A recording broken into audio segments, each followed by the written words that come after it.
students, welcome to online classes. As you know, we have covered our topic that was fruit, the true fruit and the false fruit. चलिए तो अब बात कर लेते हैं हमारे पार्थेनोकार्पिक फ्रूट की कि पार्थेनोकार्पिक फ्रूट क्या होता है, क्योंकि अक्सर क्या होता है कि ये क्वेश्चन ना बहुत ज़्यादा इम्पॉर्टेंट हो जाता है और बोर्ड पॉइंट ऑफ व्यू से भी और वैसे भी आपके इंटरनल असेसमेंट में भी ये क्वेश्चन कई बार रिपीट हो चुका है और आता भी है. ठीक है, तो किसी भी फॉर्म में आ सकता है, लाइक एमसीक्यूज के फॉर्म में भी आ सकता है आपको, और आपको 3 मार्क्स क्वेश्चन के फॉर्म में भी ये क्वेश्चन आपको देखने को मिल जाता है. That define what is parthenocarpy या name some parthenocarpic fruits which are familiar, you are familiar to. तो चलिए बात करते हैं हमारे पार्थेनोकार्पिक फ्रूट की. जैसे कि आप देख सकते हैं मैंने लिख रखा है when fruits are formed without fertilisation, मतलब जब हमारा फल बन जाता है बिना किसी फर्टिलाइजेशन के एक्ट के, यानी कि उसमें फर्टिलाइजेशन नहीं होता, बिना फर्टिलाइजेशन के ही हमें फल प्राप्त हो जाता है. जो फल जिसके अंदर सीड्स यानी कि बीज नहीं होते, वो बीज रहित होता है, यानी कि वो फ्रूट्स जो बिना फर्टिलाइजेशन के होगा. मोर ओवर उसके फ्रूट्स जो होंगे उनमें सीड्स नहीं पाए जाते, वो सीडलेस होते हैं. ऐसे फ्रूट्स को हम पार्थिनोकार्पिक फ्रूट्स कहते हैं. और ये फिनोमिनन जो होता है उसको हम पार्थिनोकार्पी बोलते हैं. मतलब वो फ्रूट्स जो बिना किसी फर्टिलाइजेशन के एक्ट के हो जाएंगे, मोर ओवर उन फ्रूट्स के अंदर सीड्स नहीं पाई जाती, वो पार्थिनोकार्पिक फ्रूट कहलाते हैं. और ये फिनोमिनन जो है वो पार्थिनोकार्पी कहलाता है. नेचुरल पार्थिनोकार्पिक फ्रूट्स कौन कौन से हैं जिनके अंदर सीड्स नहीं पाई जाती? Banana, pineapple and seedless grapes. Obviously आपने देखा है कभी अंगूर खाते हैं आप, उसमें अंगूर खाते हैं आप, उसमें बीज होता है? नहीं. तो ये आप इसके एग्जाम्पल्स पेन डाउन कर सकते हैं. अब क्या बात आती है कि हम कैसे इसको इंड्यूस कर सकते हैं पार्थिनोकार्पी को आर्टिफिशियली भी. तो parthenocarpy can be induced by the application of low concentration of auxin and gibberellins. आपने ग्रोथ हार्मोन्स के बारे में सुना होगा. प्लांट्स के अंदर ग्रोथ हार्मोन्स होते हैं, तो ये वही ग्रोथ हार्मोन्स हैं ऑक्सिन और जिबरेलिन. इनके लो कंसंट्रेशन को अगर हम यूज़ करें तो इनके लो कंसंट्रेशन के हेल्प से हम पार्थिनोकार्पिक फ्रूट्स को प्रोड्यूस कर सकते हैं. ठीक है, ये तो बात हो गई हमारी पार्थिनोकार्पिक फ्रूट की. चलिए तो अब हम बहुत ज़्यादा इम्पॉर्टेंट टॉपिक जो है हमारा इस चैप्टर का वो है एपोमिक्सिस. अब हम उस पर थोड़ा सा ध्यान देते हैं.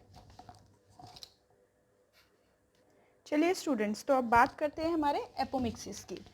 बेसिकली एपोमिक्सिस क्या है? एपोमिक्सिस एक एसेक्सुअल रिप्रोडक्शन है. इट इज़ एसेक्सुअल रिप्रोडक्शन जो कि बिहेव करता है सेक्सुअल रिप्रोडक्शन की तरह. इसमें होता क्या है, इसमें सीड्स जो होती हैं वो वैसे ही फॉर्म होती हैं जैसे कि अभी हमने पार्थिनोकार्पिक फ्रूट की बात की थी या पार्थिनोकार्पी की बात की थी. बेसिकली होता क्या है इसमें, जैसे कि आप देख रहे हैं इनमें भी जो फर्टिलाइजेशन होता है, यानी कि इनमें जो रिप्रोडक्शन होता है, इनमें जो सीड्स फॉर्म होते हैं वो विदाउट फर्टिलाइजेशन होते हैं. इसको हम एगैमोस्पर्मी भी कहते हैं क्योंकि यहाँ पर गैमीट्स इन्वॉल्व नहीं होते. ये किन किन स्पीशीज़ में देखी जा सकती है? एस्टेरेसी और ग्रासेस में. ओके, तो बेसिकली इसका अगर हम फर्स्ट पॉइंट देखें कि जो एपोमेटिक जो सीड्स होते हैं वो फॉर्म कैसे होते हैं, तो उनके सेवरल वेज हैं. फर्स्ट क्या है कि जो डिप्लॉयड एग सेल होता है, 2n नंबर ऑफ सेल होता है, जिसका जो नंबर होता है वो 2n होता है. वो किससे बनता है? विदाउट द मियोसिस, मेगास्पोरोजेनेसिस के दौरान बिना मियोसिस के वो होता है. And may develop into an embryo, embryo में डेवलप हो जाता है बिना फर्टिलाइजेशन के. तो पहला एपोमेटिक जो सीड होता है वो ऐसे फॉर्म होता है ना? कैसे होता है कि एक डिप्लॉयड एग सेल हो गया हमारा, हमने मेगास्पोरोजेनेसिस को पढ़ा है, उसको हम जानते भी हैं. तो उसमें फर्स्ट पॉइंट क्या है, इसमें हम एपोमिक्सिस में क्या बता सकते हैं कि एपोमेटिक सीड्स बनते कैसे हैं कि एक डिप्लॉयड एग सेल होता है, वो फॉर्म्ड होता है बिना मियोसिस के, मेगास्पोरोजेनेसिस के दौरान. उस टाइम पे क्या होता है, ये एम्ब्रियो में डेवलप तो हो जाता है लेकिन उसमें फर्टिलाइजेशन नहीं होता. अब चलिए इसके दूसरे पॉइंट को देख लेते हैं कि इसका सेकेंड पॉइंट क्या है एपोमेटिक सीड का, जो कि हमने पढ़ा ना, एपोमेटिक सीड्स जो होते हैं वो several ways can be done through several ways. तो फर्स्ट पॉइंट तो ये हो गया उसका. अब चलिए हम सेकंड पॉइंट देख लेते हैं. चलिए तो अब हम इसका नेक्स्ट पॉइंट देखते हैं। इसका नेक्स्ट पॉइंट क्या है कि जो सेल्स होते हैं न्यूक्लियस के, जो कि हमारे एम्ब्रियो सैक को सराउंड करते हैं, वो डेवलप हो जाते हैं किस में, एम्ब्रियो में, जो हमारा एम्ब्रियो था, and pushed into the embryo sac, और पुश हो जाते हैं, पुश किए जाते हैं एम्ब्रियो सैक में, किसके केस में, सिट्रस और मैंगो के केस में। ठीक है, तो ये तो बात हो गई हमारी एपोमिक्सिस की। अगर मैं सिंपल वर्ड्स में बोलूँ तो एक ऐसा स्पेशल मैकेनिज्म जिसमें सीड्स जो हैं सीडलेस होते हैं, यानी कि जिनका फर्टिलाइजेशन जो होता है वो हमारा बिना मतलब जिनका क्या कहेंगे हम कि ऐसे सीड्स जिनका to produce seeds without fertilisation, produce तो होंगे सीड्स लेकिन उसमें फर्टिलाइजेशन नहीं होगा, तो ऐसा स्पेशल मैकेनिज्म जिसमें कि सीड्स प्रोड्यूस होते हैं बिना किसी फर्टिलाइजेशन के, वो प्रोसेस हमारा एपोमिक्सिस का कहलाता है। और अभी हमने एपोमेटिक सीड्स कैसे हम प्रोड्यूस करते हैं उसके हमने दो तरीके जाने, दो मेथड्स जाने।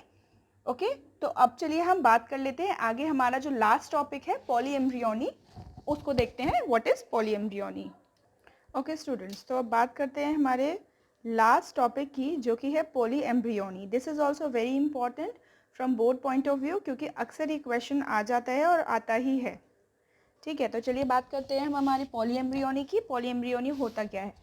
ये वो फिनोमिनन होता है जिसमें क्या होता है, it is a phenomenon of development of more than one embryo in a seed, यानी कि सीड जब डेवलप हो रहा होता है उसमें एक से ज़्यादा एम्ब्रियो जब डेवलप हो जाता है ना, तो वो जो प्रोसेस होता है वो पहले पॉलीएम्ब्रियोनी कहलाता है। अब आपको नाम से ही समझ में आ रहा होगा पॉलीएम्ब्रियोनी, यानी कि एक से ज़्यादा एम्ब्रियोज जब फॉर्म होंगे किसी भी पर्टिकुलर सीड में, सिंगल सीड में, तो वो प्रोसेस क्या कहलाएगा, पॉलीएम्ब्रियोनी कहलाएगा। ये सबसे पहले ल्यूवेनहॉक ने 1729 में किस में ऑब्जर्व किया था? एक फ्रूट था हमारा ऑरेंज, उसमें इन्होंने ऑब्जर्व किया था। और भी बहुत सारे फ्रूट्स थे जिसमें ये बाद में ऑब्जर्व हुआ, जो कि लेमन, अनियन, मैंगो, ग्राउंडनट, ये थे। तो बेसिकली अगर मैं बहुत कम शब्दों में और बहुत ही सिंपल वर्ड्स में बोलूँ, आपको बताऊं कि पॉलीएम्ब्रियोनी एक्चुअली होता क्या है, तो पॉलीएम्ब्रियोनी एक ऐसा फिनोमिनन है, एक ऐसा प्रोसेस है जिसमें क्या होता है, एक से ज़्यादा एम्ब्रियो बनते हैं किसी भी सीड के अंदर। ये सबसे पहले ल्यूवेनहॉक ने 1729 में ऑरेंज के अंदर देखा इसको, पॉलीएम्ब्रियोनी को, और बाकी और फ्रूट्स के अंदर भी देखा, जिसमें हमारा सिट्रस फ्रूट यानी कि लेमन आ जाता है, नींबू, प्याज, आम, मूंगफली। ठीक है, तो लेमन, अनियन, मैंगो और ग्राउंडनट। अब क्या है, इट में डेवलप ड्यू टू, अब ये जो पॉलीएम्ब्रियोनिक का प्रोसेस है ये डेवलप हुआ क्यों, किन कारणों की वजह से, रीजंस क्या थे इसके पीछे? तो सबसे पहला रीजन क्या था, more than one embryo formed in the embryo sac.